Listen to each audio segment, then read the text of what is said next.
will move through the universe and through existence on its own. That allows for us to do distance healing and sending thoughts, thought energies and thought patterns to long distance. And I say it was by doing Reiki and seeing that people really responded to what I was doing that I began to be convinced that there had to be more than just what we saw and could touch and to sense through our five senses.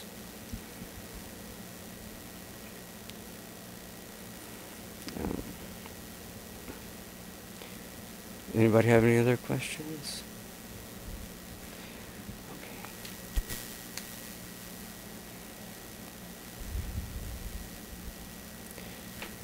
So I guess we touched a little bit on the levels of consciousness then that we have. There's a super consciousness which is beyond what we would consider our higher self. And then there's the lower consciousness, which would be our gut instincts, and then our conscious levels. And that would be part of the multidimensional nature of us, that there's so much more to us than what we can see. When we start considering past lives, that was something I never really thought about before. Recently, but through certain meditations, I've become aware that it's very possible, probable, that there are multiple lives that we have lived, and that reincarnation is a fact, and that we hadn't really been taught much about that when they were younger years. I had somewhat of a Christian background, and they never really talked about reincarnation, but as I studied Buddhism and Hinduism, and I realized that it's been around a long time, and it's been considered just part of their belief system forever. There are even references still remaining in some Judeo-Christian texts that hint at reincarnation, at least in the Old Testament and the beginning of the New Testament, still having been believed in. I believe that when Jesus asked the disciples, "Who do people think I am?" I think that one of the answers was, "They believe you're Elijah who has come back." So some people believe that actually there used to be more references in some of the now expunged parts of the Old Testament and of the New Testament that hinted even more strongly at some of the old Judeo-Christian beliefs regarding to reincarnation, but it didn't fit with the updated version of Christianity.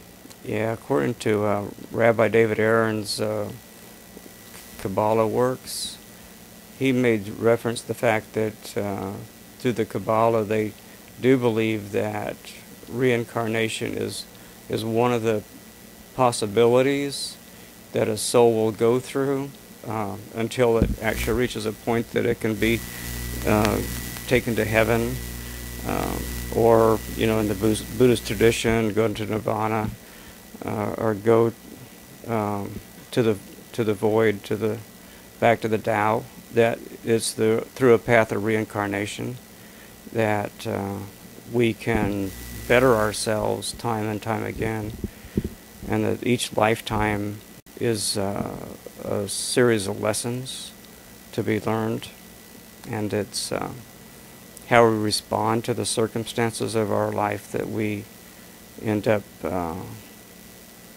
advancing to that point, that you can leave the cycle of reincarnating.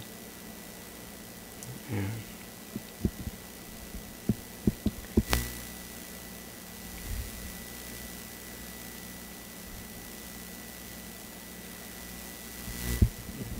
So that's it's about the main points I wanted to bring up tonight. Is there anything else we'd like to talk about? You were talking about Reiki. How do you do positive energy that you send long distance or? Yeah, by concentrating on certain symbols and chanting the name of that symbol, it creates a certain frequency of vibration. It's like a mental package or packet of information that gets sent, and that's, I know you've experienced the Reiki, and you know how the hands get warm and you start getting vibrations and whatever, and it's all by doing through a mental process of creating a specific vibration. And since we concentrate on a certain symbol, then that creates that one mental vibration that which we know heals. And then there's a certain symbol that's going to send it through distance. And then there's certain symbols that it, will work on more of an emotional, mental area of your body. So that's basically how we do it, is we just concentrate on symbols and with the intention of making it go out into the universe and go to where we want it to go to. Can you go back to meditation for a second? Sure.